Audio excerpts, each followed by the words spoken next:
اللہ تبارک تعالیٰ کا یہ دین اسلام جس کے ہم اور آپ متبع ہیں، اور اللہ کے رسول صلی اللہ علیہ وسلم جو انبیاء اور رسول کے سلسلے کی آخری کڑی ہیں،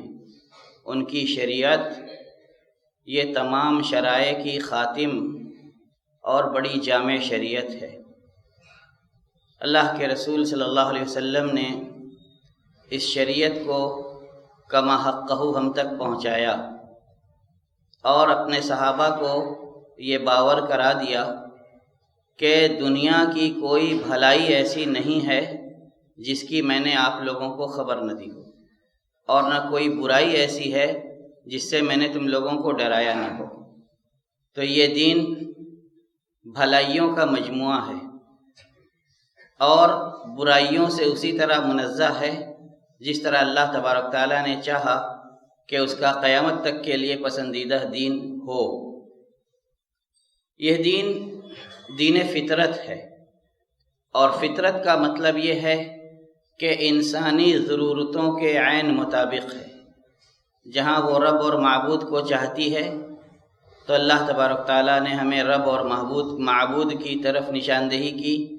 اور اپنی توحید اور اپنی عبادت پر گامزن رہنے کا حکم دیا، اور اس توحید اور عبادت پر گامزن رہنے کے لیے زندگی کا جو وتیرہ اور طریقہ اختیار کرنا چاہیے اس کی بھی نشاندہی اپنی کتاب میں کر دی، اور فرمایا کہ اسی کے مطابق زندگی جیو۔ فطرت کی مخالفت جس رخ سے ہوگی اس رخ سے آزمائشیں بھی آئیں گی، اور وہ آزمائشیں کبھی فردی ہوں گی، اور کبھی جب وہ انحراف اور فطرت کی خلاف ورزیاں بڑھیں گی اور معاشرے میں عام ہوں گی تو اجتماعی بھی ہو سکتی ہیں۔ اللہ تبارک تعالیٰ فرماتا ہے وَاتَّقُوا فِتْنَةً لَا تُصِيبَنَّ الَّذِينَ ظَلَمُوا مِنْكُمْ خَاصَّةً وَاعْلَمُوا أَنَّ اللَّهَ شَدِيدُ الْعِقَابِ۔ تو فطرت کے مطابق زندگی جینا یہ ہر ایک مسلمان کی دنیا اور آخرت دونوں کی خیر و بھلائی کا ذریعہ ہے، اور فطرت سے بغاوت اور فطرت کے تقاضوں سے روگردانی یا اس میں غفلت برتنا خود ہمارے لیے اور معاشرے کے لیے نقصان دہ ہے، چاہے وہ عبادات کی بات ہو، معاملات کی بات ہو، طرز زندگی کی بات ہو، ہمارے بود و باش کے طریقے کی بات ہو، زندگی کا جو شعبہ بھی لے لیں، اگر اس دین فطرت کے بتائے ہوئے اصول کے خلاف ہم جائیں گے تو یہ ہمیں اچھی طرح جان کے رکھنا چاہیے کہ اس کا خمیازہ ہمیں ضرور بھگتنا پڑے گا۔ صحت کے باب میں کھانے پینے کے آداب سے لے کر اوڑھنے پہننے اور سونے جاگنے کے آداب سب اللہ کے رسول صلی اللہ علیہ وسلم نے بیان فرما دیے۔ عربوں کا بہت مشہور مقولہ ہے کہ الوقایۃ خیر من العلاج، کہ احتیاط برتنا اور اپنے آپ کو بچا کے رکھنا یہ علاج سے بہتر ہے۔ اور بعض حکمت کی کتابوں میں آیا ہے کہ ایک دیہاتی بڈھے سے پوچھا گیا، قیل لشیخ من الاعراب ما سر صحتک، ایک دیہاتی بوڑھے سے پوچھا گیا کہ آپ کی تندرستی کا راز کیا ہے؟ تو اس نے جواب دیا انام مع دجاجی واصحى مع دیاکتی، کہ میں اپنی مرغیوں کے وقت میں سو جاتا ہوں اور مرغوں کے وقت سے جاگ جاتا ہوں، یعنی جہاں تک میری کوشش ہوتی ہے میں جلد سے جلد سوتا ہوں اور تہجد کے وقت ضرور بیدار ہو جاتا ہوں، یہ میری تندرستی کا راز ہے۔ اور اللہ کے رسول صلی اللہ علیہ وسلم نے شب بیداری کو کبھی پسند نہیں کیا، کچھ خاص مواقع کے علاوہ، حضرت عائشہ رضی اللہ تعالیٰ عنہ حدیث کی راویہ ہیں، فرماتی ہیں کان رسول اللہ صلی اللہ علیہ وسلم یکرہ النوم قبل العشاء والحدیث بعدہ، کہ اللہ کے نبی صلی اللہ علیہ وسلم عشاء کی نماز سے پہلے سونا اور عشاء کے بعد بات چیت کرنا ناپسند کرتے تھے۔ اللہ تبارک تعالیٰ نے محبت کی دعوے داری کا پیمانہ یہی رکھا کہ اگر اللہ کی محبت کی دعوے داری ہے تو رسول اللہ صلی اللہ علیہ وسلم کی سنت کی پیروی کرو۔ قل ان کنتم تحبون اللہ فاتبعونی یحببکم اللہ ویغفر لکم ذنوبکم واللہ غفور رحیم۔ آپ اے نبی کہہ دیجئے کہ اگر آپ لوگوں کو اللہ سے محبت ہے تو میری اطاعت و تابع داری کیجئے، اس کا نتیجہ یہ ہوگا کہ اللہ تم سے محبت رکھنے لگے گا اور تمہارے گناہ بخش دے گا، اور اللہ بے حد بخشنے والا اور رحم فرمانے والا ہے۔ جب اللہ کے نبی صلی اللہ علیہ وسلم کو عشاء سے پہلے سونا اور عشاء کے بعد بات چیت ناپسند تھی تو اس کا مطلب یہ ہے کہ نبی کریم صلی اللہ علیہ وسلم اس کے نقصانات سے واقف تھے، لہذا اپنی امت کو بھی اس کی طرف متوجہ کیا۔ سونے اور جاگنے کے آداب میں خود آپ کا طریقہ تھا کہ آپ پہلی رات میں سوتے اور پھر رات کے آخری حصے میں اٹھ کر جتنا آپ کو میسر آتا شب بیداری کرتے، تہجد پڑھتے اور پھر تھوڑی دیر آرام کر کے فجر کی نماز کے لیے بیدار ہوتے۔ کچھ موقعوں پر اسلام نے شب بیداری کو جائز قرار دیا ہے، جیسے دشمن کا مقابلہ ہو یا سرحدوں کی نگرانی ہو یا کوئی مصلحت عام کا مشورہ ہو یا دین سیکھنے کی بات ہو، مہمان نوازی ہو یا کسی کے یہاں مہمانی میں جانا ہو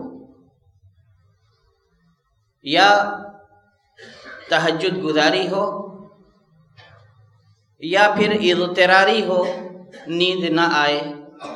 کسی فکر کی وجہ سے یا بیماری کی وجہ سے، تو اس میں انسان معذور ہے۔ جہاں تک ان جائز موقعوں کی بات ہے تو ان میں سے کچھ اللہ کے یہاں بڑی قربت والے اعمال میں سے ہیں، جیسے کہ سرحدوں کی چوکیداری کرنے والی آنکھ۔ اللہ کے رسول صلی اللہ علیہ وسلم نے فرمایا کہ اس کو جہنم چھو نہیں سکتی، اور مذاکرہ علم اس کی اجازت علماء کرام نے دی ہے، اور اصلاح عام کا مشورہ، جو مصلحت عامہ کا کوئی مشورہ ہو، حضرت عمر رضی اللہ تعالیٰ عنہ سے صحیح حدیث میں مروی ہے کہ کہتے ہیں کہ اللہ کے رسول صلی اللہ علیہ وسلم اور حضرت ابوبکر رضی اللہ تعالیٰ عنہ امت کی سیاست کے بارے میں گفتگو کرتے، مشورہ کرتے، اور میں ان دونوں کے ساتھ ہوا کرتا تھا۔ تو اس سے یہ پتہ چلتا ہے کہ اگر عشاء کے بعد اس طرح کا کوئی مسئلہ ہو تو آدمی جاگ سکتا ہے، لیکن جاگنا اپنا شیوا بنا لے اور جاگنے میں ہی اپنے کو دوسروں پر برتر اور ایڈوانس سمجھے تو صحت کی بربادی کی قیمت پر یہ شب بیداری، یہ عقل مندی کا سودا ہرگز نہیں ہے۔ ان قوموں نے جنہوں نے اس کو دنیا میں ایجاد کیا، آج اگر ہم ان کے بود و باش کو تلاشیں، سرچ کریں تو پتہ چلے گا کہ انہوں نے فطرت کو اختیار کر لیا اور ہم فطرت کو چھوڑتے جا رہے ہیں۔ اللہ کے رسول صلی اللہ علیہ وسلم فرماتے ہیں کہ انسان کی جو یہ زندگی ہے یہ آج کی زندگی ہے، لہذا اس نہ گزشتہ کل اس کا ہے کیونکہ وہ اس کا نام اعمال بن گیا، اور نہ آئندہ کل اس کا ہے کہ وہ مستقبل ہے اور وہ غیب ہے، اس کا علم صرف اللہ تبارک تعالیٰ کو ہے۔ حضرت عبداللہ بن عباس رضی اللہ تعالیٰ عنہما سے دو روایتیں ہیں۔ صحیح بخاری کی حدیث ہے، نعمتان مغبون فیہما کثیر من الناس، اللہ کی دو بڑی نعمتیں جن میں اکثر لوگ خسارے میں ہیں، الصحۃ والفراغ، تندرستی اور فرصت۔ تندرستی ہے تو انسان یہ سوچتا ہے کہ ابھی شوق پورا کرنے کی عمر ہے، تندرستی ہے تو انسان یہ سوچتا ہے کہ ہم اپنی جسمانی تندرستی سے بہت سی قدرتی پیش آنے والی چیزوں کا مقابلہ کر سکتے ہیں۔ اللہ کے رسول صلی اللہ علیہ وسلم نے فرمایا، الایمان یمان والحکمت یمانیہ، ایمان یمنی ہے اور حکمت یمنیوں کی حکمت ہے۔ یمنیوں کا مشہور مقولہ ہے کہ تجنب ای سعلۃ، سردی کی ادنا سی شدت سے بھی بچو۔ اور وہ لوگ کہتے ہیں کہ البرد سریع دخولہ عسیر خروجہ، سردی یہ بہت تیزی سے لگنے کی چیز ہے اور ایک بار جسم میں سما جائے تو نکلتی بڑی مشکل سے ہے۔ لہذا جسم کی اشتہا پر، نفس کی خواہش پر سردی کے موقع پر کم کپڑے پہننا یا ادنا سی گرمی کا احساس ہونے پر پنکھے چلا لینا، یہ دانش مندی نہیں ہے، کیونکہ جتنا یہ آپ کے لیے سود مند ہوگا اس سے زیادہ نقصان دہ۔ دو نعمتیں جن میں اکثر لوگ خسارے میں ہیں، ایک تو صحت کی نعمت اور دوسرے فرصت کی نعمت۔ فرصت کی نعمت ایسی ہے کہ اگر بندہ اس کو اللہ کی اطاعت اور فرما برداری میں گزارے تو اللہ کا مقرب بن سکتا ہے، اور اگر یہی فرصت لہو و لعب اور لا یعنی کاموں میں گزارے تو وہ اللہ کی رحمتوں سے اپنے آپ کو دور کرتا چلا جاتا ہے۔ قیامت کے دن جب لوگ اپنے پسینے میں تر بتر ہوں گے، کوئی ٹخنوں، کوئی گھٹنوں، کوئی رانوں، کوئی کمر، کوئی سینے اور کوئی کانوں کی لووں تک اپنے پسینے میں ڈوبا ہوگا، اس وقت کچھ اللہ کے خوش نصیب بندے ہوں گے جنہیں اللہ تبارک تعالیٰ اپنے عرش کے سائے تلے جگہ دے گا۔ ان میں سے ایک خوش نصیب وہ بھی ہوگا کہ وہ شاب نشأ فی عبادت اللہ، ایسا نوجوان جو اللہ تبارک و تعالیٰ کی عبادت میں پروان چڑھا، جس کا بچپن سے لے کر جوانی تک کا مرحلہ اس کوشش میں گزرا ہو کہ کتنی نیکیاں آخرت کے لیے میں اپنے نامہ اعمال میں سمیٹ لوں۔ آج کس کو اس کی فکر ہوتی ہے؟ عبداللہ ابن عمرو ابن العاص رضی اللہ تعالی عنہ،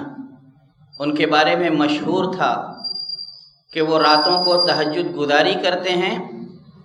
اور دن میں روزے رکھتے ہیں۔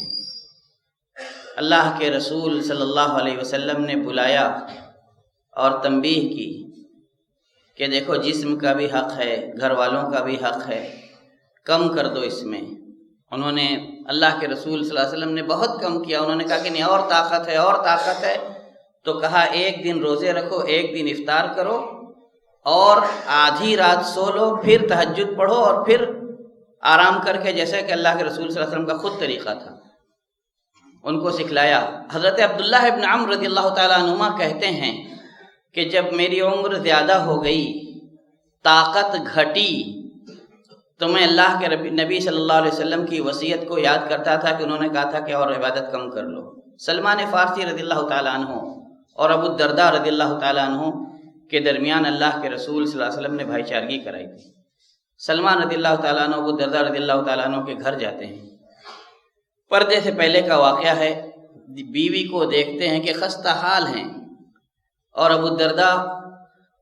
ان کے سامنے مہمان نوازی کے لیے کھانے رکھتے ہیں، اور رکھ کر کے جب ان کو کہتے ہیں سو جائیے،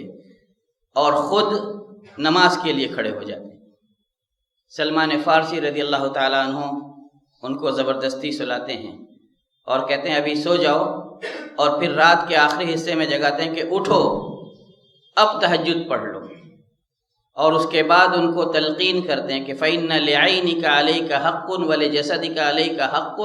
وَلِأَهْلِكَ عَلَيْكَ حَقٌّ فَآتِ كُلَّ ذِي حَقٍّ حَقَّهُ۔ آنکھ کا حق ہے، بدن کا حق ہے، گھر والے آپ سے کچھ امید لگائے رہتے ہیں، ان کا حق ہے، ہر حق والے کا حق ادا کرو۔ اس طرح کی زندگی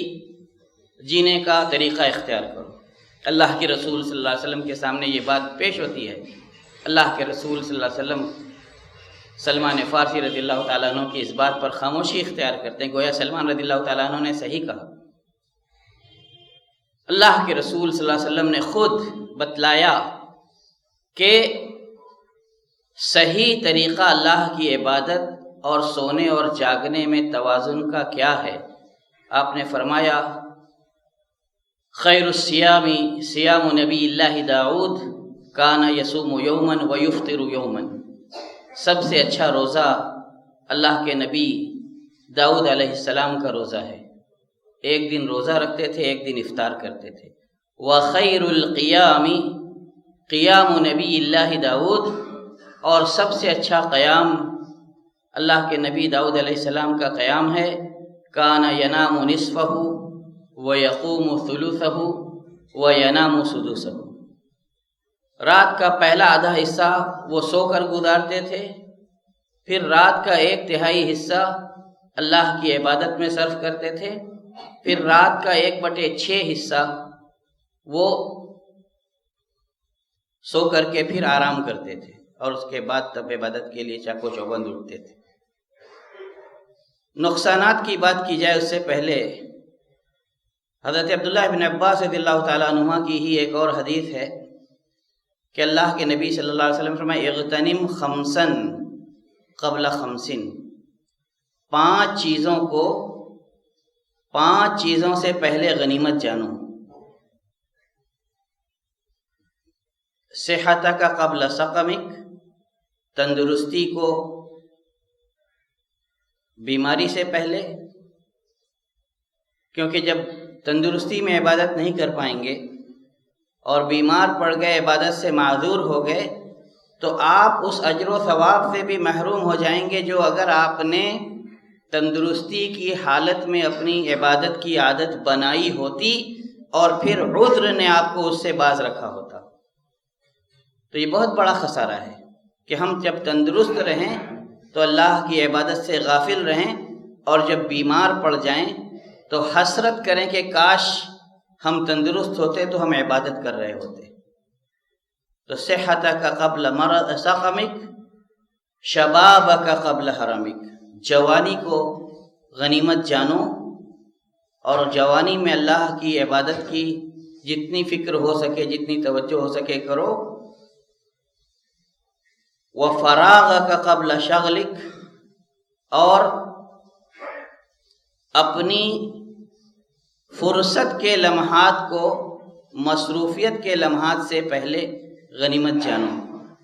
جب آپ کو زیادہ فکریں نہیں لاحق ہیں، معاش کی، گھر بار کی، معاشرے کی، اور اگر دیگر ذمہ داریاں ہیں تو ان کی، تو جب تک آپ کے اوپر ذمہ داریاں کم ہیں اور آپ کی ذہنی اور جسمانی فرصت آپ کو اس بات کی اجازت دیتی ہے کہ آپ زیادہ سے زیادہ اللہ کی طرف متوجہ ہوں، تو اللہ کی طرف متوجہ ہونے کی کوشش کیجیے۔ وَحَيَاتَكَ قَبْلَ مَوْتِكَ، اور اپنی زندگی کو موت سے پہلے۔ شیطان کا سب سے بڑا بہکاوا یہی ہے کہ وہ انسان کو تمنا دلاتا ہے کہ ابھی کیا ہے، ابھی کیا ہے، نیکی آگے کر لیں گے، آگے کر لیں گے، جبکہ میں نے جو آیت کریمہ آپ لوگوں کے سامنے خطبہ مسنونہ کے بعد پڑھی، اس میں مفاتیح الغیب کا تذکرہ ہے۔ کوئی نہیں جانتا کہ قیامت کب آئے گی، ان اللہ عنده علم الساعہ، بارش کب نازل ہوگی وہ اللہ کو علم ہے، ماں کے پیٹ میں کیا ہے وہ اللہ کے علاوہ کسی کو نہیں پتا۔ پھر جسے اللہ تبارک تعالیٰ چاہتا ہے کچھ مرحلہ گزرنے کے بعد اپنے عطا کیے ہوئے علم کے مطابق ان کو اس کی جانکاری بہت مرحلوں کے بعد جا کر کے دیتا ہے۔ وَمَا تَدْرِي نَفْسٌ مَاذَا تَكْسِبُ غَدًا، کوئی نفس نہیں جانتا کل اس کے ساتھ کیا پیش آئے گا۔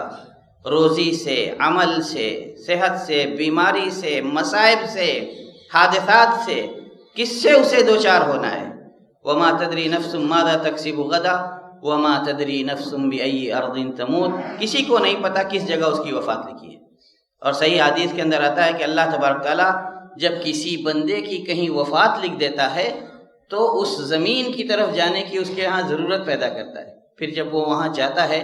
تو وہ داعی اجل اس کی روح قبض کرتا ہے۔ تو ضرورت اس بات کی ہے کہ ہم جائز چیزوں کو جب اگر مشروط جائز ہیں تو ان کو ان کی شروط کے ساتھ جائز سمجھیں۔ بیجا شب بیداری اگر اسلام میں روا نہیں ہے سوائے چند موقعوں کے، تو ان چند موقعوں پر بھی جتنے سے آپ کی ضرورت پوری ہو جائے اتنا آپ کے لیے جاگنا جائز ہے، اور اگر اس سے کم میں کام چلتا ہے تو اس کو اختیار کرنا اولا ہے، بہتر ہے۔ یہ ضروری نہیں کہ ہم مباحات میں اس قدر الاسٹک ربڑ کی طرح وسعت دیں کہ جتنا کھینچ سکیں کھینچیں، کیونکہ یہی انسان کو جائز کے دائرے سے بہت دور لے جا کر کے مکروہات اور محرمات کے دائرے سے بہت قریب کرتی ہے۔ اللہ تبارک تعالیٰ ہمیں دینی آداب کو سمجھنے اور اپنے بود و باش کو اسلامی آداب کے مطابق کرنے کی توفیق عطا فرمائے۔ اے اللہ ہمیں جو بیمار ہیں انہیں شفا دے، ہمارے جو اقربا و اعزا اس دنیا سے جا چکے ہیں اللہ تعالیٰ تو ان کی مغفرت فرما اور ان کی قبروں کو نور سے بھر دے۔ اے اللہ ہم میں سے جو مقروض ہیں تو ان کی قرض سے رہائی کی سبیل پیدا کر۔ اے اللہ جو قید و بند سے دوچار ہیں تو ان کے لیے رہائی آسان کر۔ اے اللہ تبارک تعالیٰ ہمیں جن آزمائشوں کا سامنا ہے تو ہمیں ان میں سرخرو ہونے کی توفیق عطا فرما اور ان آزمائشوں سے نمٹنا ہمارے لیے آسان بنا دے۔ اے اللہ تبارک تعالیٰ ہمیں ایک کر دے، نیک کر دے، دین کی صحیح سمجھ عطا فرما اور دین پر استقامت عطا فرما۔ جب تک اس جہان فانی میں زندہ رکھ، ایمان اور اسلام پر قائم و دائم رکھ، اور جب یہاں سے جانے کا وقت آئے تو کلمہ اخلاص، کلمہ اسلام پر ہمارا خاتمہ ہو۔ اقول ما تسمعون واستغفر اللہ لی ولکم ولسائر المسلمین من کل ذنب فاستغفروہ انہ هو الغفور الرحیم۔